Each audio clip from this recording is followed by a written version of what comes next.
At 6:30 a.m., the city was still half asleep. Singapore rinsed pale by early light. The roads quiet enough that you could hear your own footsteps if you walked with purpose.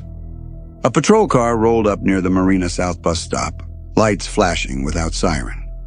The officer who stepped out first noticed the empty car before anything else. Parked wrong, door not quite closed, as if the driver had gotten out to adjust something and never came back. The second thing he noticed was the stillness in the greenery behind the shelter. Not the normal stillness of plants and dew, a human stillness. He didn't go charging in, he didn't yell. He just stared for a second too long, the way your brain tries to negotiate with what it's seeing, tries to frame it as something else. Then he lifted the tape from the trunk and began sectioning off the morning like it was a spill. Inside the bushes, 10 meters from where commuters would soon stand and complain about the heat, a woman lay on her side. Her handbag was nearby. Keys, personal effects, everything that would make an early morning job call feel routine, except the one thing that would later be described again and again, as if the entire case could be condensed into a single missing weight. Her Rolex was gone. And somewhere else in the city, a young man was waking up from an untroubled sleep, already rehearsing how he would smile when he handed a gift across a brothel room and watched someone's eyes light up. He didn't yet know that a small, careless sound, 2 syllables misheard, had already begun to turn toward him like a compass needle. They knew him as Liar Joe. It wasn't a cruel nickname. It was almost affectionate, the way friends label the one person in a group who can't resist embellishing every story until it sounds like a film pitch. He was 23. He worked where gigs could be found, small shoots, low-budget productions, the unglamorous edges of media work where you carried props, set up equipment, waited for instructions, then waited some more. A freelancer, a helper, always hovering near other people's real careers. In public, he was good at looking like he belonged anywhere. Clean shirt, easy grin, the kind of young man who could walk into a room with a lanyard and a clipboard, and people would assume he had a reason to be there. At home, the truth was smaller. He lived with family. Money came in, money went out faster. Bills, debts, borrowed cash that he promised to repay with the confidence of someone who believed confidence counted as currency.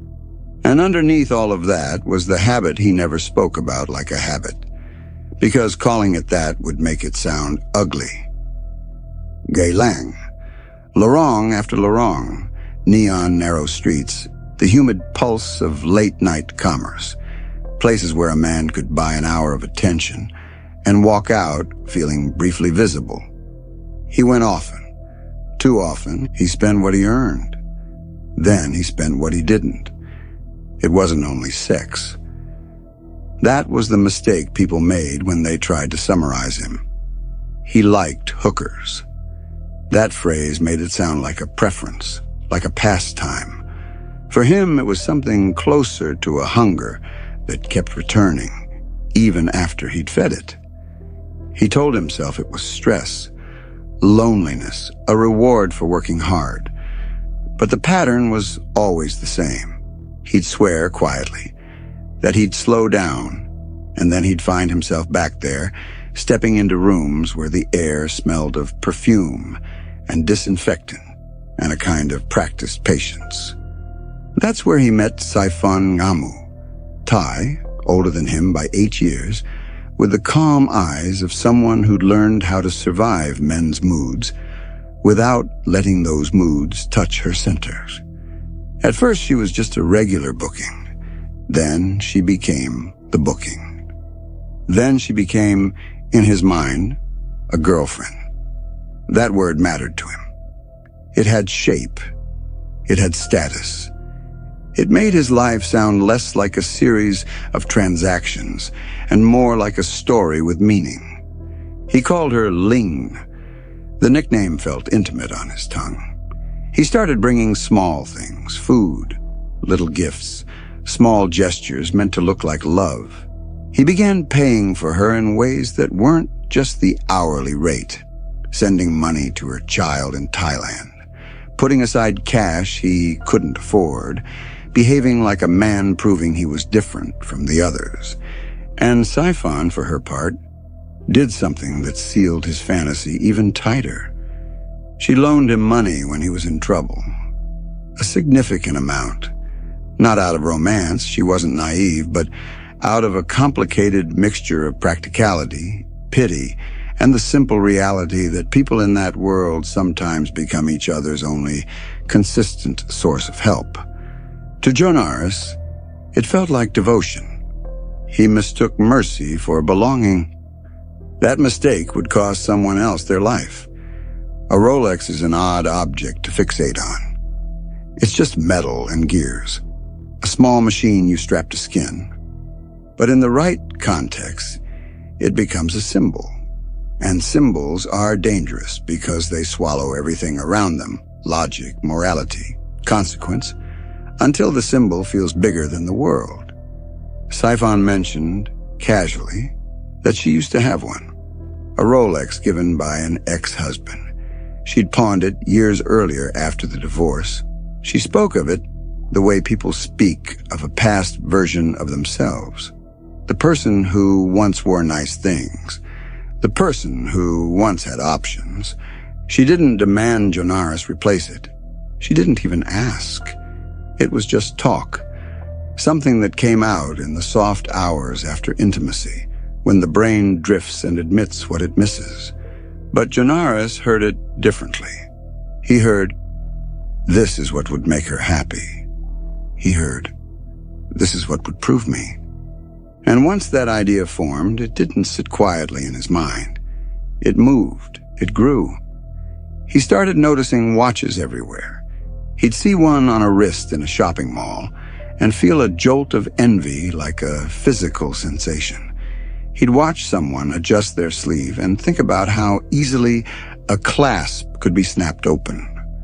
He'd catch himself thinking about it at work, mid-task, and have to blink the thought away like a bright light. He began dreaming about a Rolex. Dreams where it sat just out of reach, gleaming, waiting. By April 1998, he had money problems that could have been solved by fewer nights in Geylang. But addiction doesn't accept that kind of arithmetic. The more debt he carried, the more he wanted relief. The more relief he chased, the more debt he created. He couldn't buy a Rolex. He couldn't borrow enough for it, not anymore. And the deeper his fantasy of proving himself became, the more he felt he had only two options: become the man who could afford it, or find another way. In the weeks before Saifan's birthday, he tried to picture himself snatching a watch off a stranger. He followed a woman once, trailed her through public spaces, waiting for a moment when she'd be alone. And when the moment came, his nerve failed him. He let her go. That should have been the end of it, but instead of relief, he felt something colder. Frustration. Shame.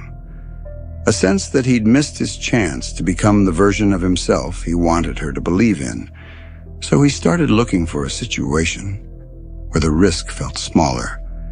Not a stranger, someone who would trust him, someone he could get close to without raising alarms. 2 days before the murder on a set, he noticed the watch. It was on the wrist of a woman he'd seen in the industry, a beautician and makeup artist who did work on small shoots and low-budget films. Sally Poh Bee Eng, 42, professional, friendly in that understated way of people who don't have energy for drama. The Rolex wasn't subtle, diamond-studded, expensive, the kind of thing you wouldn't wear if you didn't know how to move through the world with it. Jonaris watched it without meaning to. Then he watched it with meaning. He told himself the thought came suddenly, but it didn't. Thoughts like that don't arrive from nowhere. They come from a path you've been walking for a long time. A Rolex for Siphon. A Rolex he couldn't buy. A Rolex sitting right there, on a wrist attached to a woman who might answer a work call without suspicion. He went home with the idea lodged in him like a splinter. By the next day, it had become a plan. He called Sally on April 19th, 1998. He did not use his real name. He used a name that sounded clean and foreign and harmless. Nigel. He told her he needed her services for a photo shoot and that it was urgent. Early morning, tight schedule. Then he did the thing he knew would make her say yes. He offered her far more than her usual fee. She agreed. He gave her instructions. Meet at the Marina South bus stop opposite the Golf and Country Club at 6:30 a.m. the following day. When he hung up, he sat very still for a moment, listening to the silence after a lie. Sometimes, that's the point where a person stops. The point where guilt interrupts the fantasy. But Janaris had been training himself for years to push past discomfort. He'd trained himself to ignore warning signs, to ignore debts, to ignore the moral weight of taking too much from people and calling it necessity. And this time, he told himself the story he wanted most to believe. It's just one thing. It's just a watch. It will fix everything.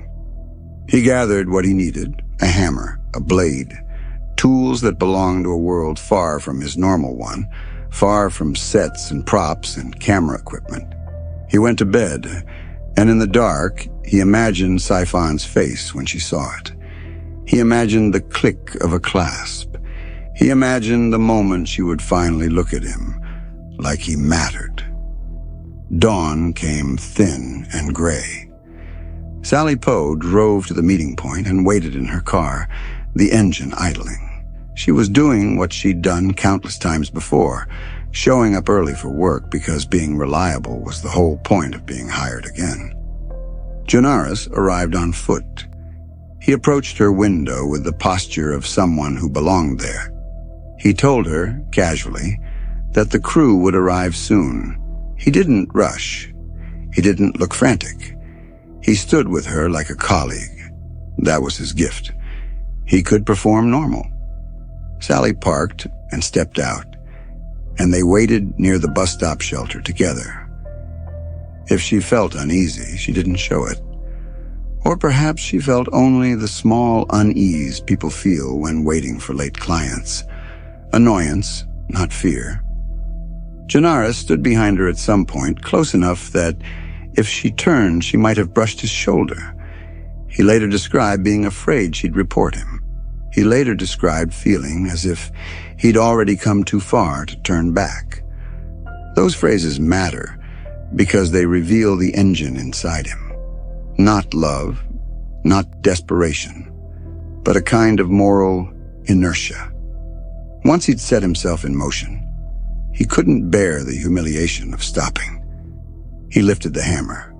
The first strike dropped her instantly, not with cinematic drama, but with the suddenness of a switch being flipped. A human body is fragile in ways we prefer not to remember. He dragged her into the bushes behind the bus stop, only a short distance, barely more than 10 meters, but enough that the road's casual gaze couldn't see what he was doing. For a moment, he thought it was done. Then Sally moved. Consciousness returned like a candle relit. She tried to get away. And this is where the moral line becomes unmistakable. Because at that point, it was no longer about taking something quickly and fleeing. At that point, it was about silencing a person. He struck her again, and again. Later, experts would describe the injuries as catastrophic, fractures so severe that even immediate medical attention would not have saved her. Janaris did something afterward that prosecutors would argue was meant to ensure she died. He cut her wrists before taking the watch and leaving. He slipped the Rolex off her wrist, and he walked away. No sirens, no immediate chase, no dramatic interruption.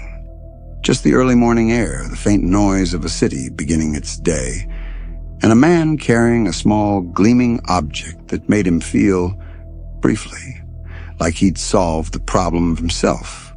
He went home, and he slept. That detail, sleep, would later disgust people, because it's so ordinary. But that's what made it frightening. He didn't pace the room. He didn't collapse into panic. He did what exhausted people do after they've done something that drains them. He woke later and moved through the day like a man stepping around a puddle. He showed up to work and filled out a cash claim form. Colleagues saw him and thought he was normal. Normal is a performance, and Janaris was good at performance. Then, as afternoon turned into evening, he prepared for Saifan's birthday, like he'd planned it all along. Roses, cake, whiskey, and the watch. He went to Lorong 18 in Geylang, back to the world where his addiction had become his identity, back to the small rooms where he pretended transactions were love. Saifan was there, surrounded by the usual noise, laughter, voices in the hallway, the constant shifting energy of men and money. He gave her the gifts. When he presented the Rolex, her face changed, a flicker of surprise. Then that quick, protective humor people use when they don't want to owe too much gratitude too fast. She joked that it didn't look new, that it didn't come with a box. Janaris felt anger rise in him, not because the joke was cruel, but because the joke threatened to puncture his fantasy. He wanted worship. He wanted the gift to erase every debt, every lie, every hollow morning. He wanted a reaction big enough to justify what he'd done. Saifan softened quickly, thanked him, put the watch on. The clasp clicked shut. Janaris watched it settle against her skin as if it had always belonged there. And in his mind, the story finally made sense. A watch for love. A watch to prove devotion. A watch that would make him real. He did not go to the police. He did not confess. He did not even seem to feel, in the way outsiders expect, that the world had tilted off its axis. For a little while, he acted like a man who believed he'd gotten away with it. At Marina South, the discovery of Sally Poh's body brought police to the scene. Her belongings were present. It didn't look like the kind of robbery where someone grabs everything and runs, but the missing Rolex stood out, a neat absence in an otherwise intact life. Investigators moved the way they always do, following the last known contacts, pulling at threads. Sally's husband, Lee Boon Siang, told police about the call he'd overheard the night before. His wife had said she had a job the next morning, early. She'd mentioned a name. He thought he heard Lai Joe. It was only a sound, 2 syllables, uncertain. But it was enough, because in the local world Janaris lived in, small crews, familiar faces, people swapping stories, there was a young man with a nickname that fit too perfectly. Lai Joe. Police asked around. The nickname surfaced quickly, the way gossip always does when it's been circulating for years. And suddenly, a man who had built his whole identity on bending truth found himself trapped by the most trivial miscommunication. A name meant to conceal him had been heard as the name that revealed him. On April the 23rd, 1998, police arrested him at home. 3 days. That's all it took for his fantasy to start collapsing. When they brought him in, he confessed. Confessions can look like remorse, but they can also look like resignation. Sometimes a person confesses, not because they're sorry, but because the performance is over and there's no audience left to fool. The case drew attention for reasons that made the public uneasy. Because Sally Poh was ordinary in the way most victims are. Working, reliable, trying to support a family. And because Jonaris was not, at least not on paper, his full name carried a title, Tengku Jonaris Badlisha. He was connected to Malaysian royalty related to the Sultan of Kedah, though that connection didn't come with the wealth people imagine when they hear the word prince. What it came with was story, another layer of narrative he could use if he chose to make himself seem larger than his circumstances. In court, he appeared well-dressed, composed, the kind of young man who looked like he should be in an office, not on trial for murder. His defense tried to describe him as mentally unwell. They described an abusive childhood, severe punishments, humiliation, a home environment that trained fear into the body early and deep. They spoke of overwork, depression, cannabis use, obsession.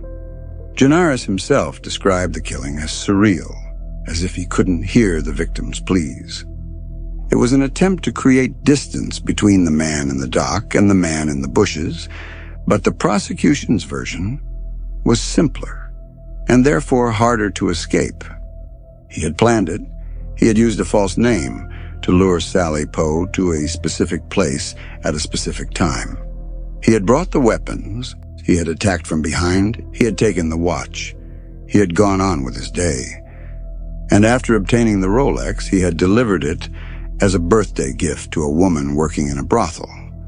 Love, in the defense's framing, became illness. Love, in the prosecution's framing, became excuse. The court was not persuaded that he was mentally disordered in a way that diminished responsibility. A psychiatrist testified that Jonaris could describe his actions clearly and that his background did not automatically equate to a mental disorder. The case, they argued, was not a man lost to madness. It was a man committed to an outcome. The trial lasted 19 days. On December 8, 1998, he was found guilty of premeditated murder and sentenced to death by hanging. He appealed. On February 24, 1999, the appeal was dismissed. Later that year, he was executed. The state's resolution was clean, but human resolutions rarely are. Afterward, people tried to simplify it. They wanted it to be a straight line, addiction to obsession to murder. And in one sense, it was. But the deeper horror wasn't that a man wanted a Rolex. The deeper horror was the way Jonaris built a moral universe where the watch became more important than a living person. He hadn't woken up one morning suddenly evil. He had practiced smaller forms of wrongness for years. Lying as a habit, borrowing as a reflex, using people's feelings as tools, treating women as transactions unless they served his fantasy. And when the final wrong act arrived, he had already trained himself to step over the feeling that should have stopped him. That's the part that lingers, even after the hanging, even after the verdict. Because if you asked him in the beginning, he might have insisted he was doing it for love. But love doesn't require deception. Love doesn't require a hammer hidden in your hand. Love doesn't end with a woman in the bushes while the city warms into morning. What Jonaris wanted wasn't love. It was validation. It was the feeling of being seen as worthy, as capable, as real. And he believed, truly believed, that a watch could buy that feeling for him. In the end, the Rolex did what it was designed to do. It kept time, it marked seconds with perfect indifference, and it sat on Saifon's wrist, bright, heavy, unmistakable, while the rest of the city began to learn, piece by piece, what that brightness had cost. The tangible ending is that the law closed around him and stopped him, but the residue remains in something smaller, quieter. A name misheard, Nigel becoming Lie Joe. A tiny crack in his disguise, the kind of everyday human error that shouldn't matter. Except it did, because it proved something uncomfortable. That in a world full of careful planning and deliberate harm, sometimes it isn't genius that ends the story. Sometimes it's a husband's half-heard syllables in the next room. Sometimes it's a mistake. And that means the line between getting away with it and being caught can be thinner than anyone wants to admit. This was Midnight Horror Society, dark curiosity for sleep. Until your next midnight session, sleep well.